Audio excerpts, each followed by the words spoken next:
किसी जंगल में एक मंकू नामी बंदर और एक बैलू नामी बिल्ली रहते थे। दोनों एक दूसरे के बहुत अच्छे दोस्त थे। दोनों हर वक्त अपने साथी जानवरों की मदद करने को तैयार रहते थे और अपनी चालाकी और होशियारी से उनके तमाम मसाइल हल करने की कोशिश करते थे। तमाम जंगल के जानवर मंकू और बैलू से बहुत खुश थे, सवाए एक लोमड़ी के।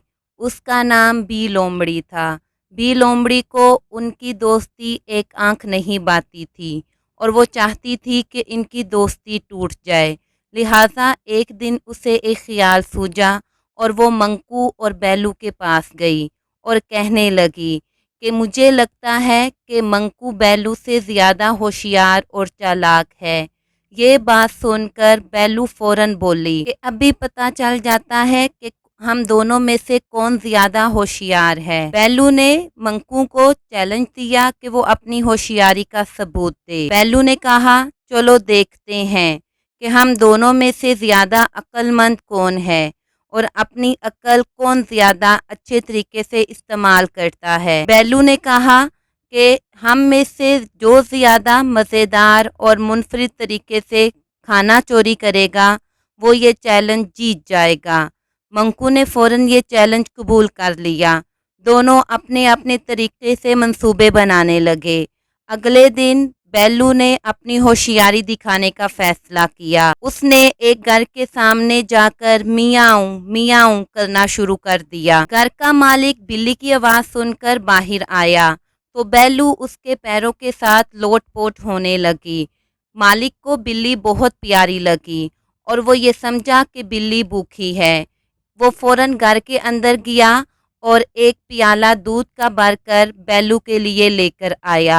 बैलू खुश होकर दूध पीने लगी और दिल ही दिल में हंसने लगी कि क्या मंकू मुझसे ज़्यादा होशियार है कि मुझे कुछ मेहनत भी नहीं करनी पड़ी और ख़ुद ब खुद मुझे खाने को मिल गया।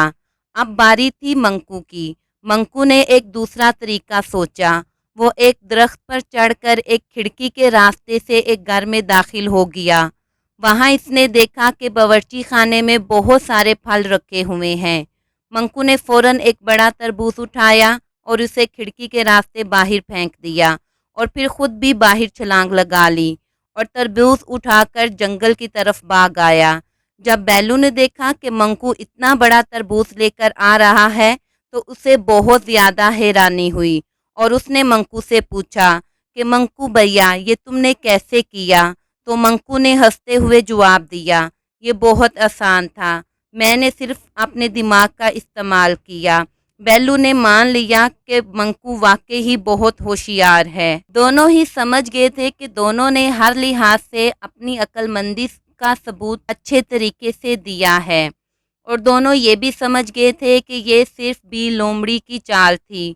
वो नहीं चाहती थी कि ये दोनों मज़ीद दोस्त रहें। लिहाजा दोनों ने झगड़ा ख़त्म किया और दोनों खुशी खुशी रहने लगे। दोनों ने ये फ़ैसला किया कि वो दोबारा से दूसरों की मदद करेंगे और आइंदा वो अपनी होशियारी और चालाकी सिर्फ अच्छे कामों के लिए और अपने साथी दोस्तों के लिए इस्तेमाल करेंगे। दोस्तों, इस कहानी से हमें ये सबक मिलता है कि होशियारी और चालाकी का सही इस्तेमाल हमेशा दूसरों की भलाई में होना चाहिए और हमें दूसरों की बातों में आकर एक दूसरे के साथ दोस्ती नहीं तोड़नी चाहिए और हमें हमेशा मिलजुल कर और एक दूसरे की मदद करने के लिए हमेशा तैयार रहना चाहिए और हमें हमेशा एक दूसरे के साथ मिलजुल कर रहना चाहिए और एक दूसरे की मदद करने के लिए हमेशा तैयार रहना चाहिए।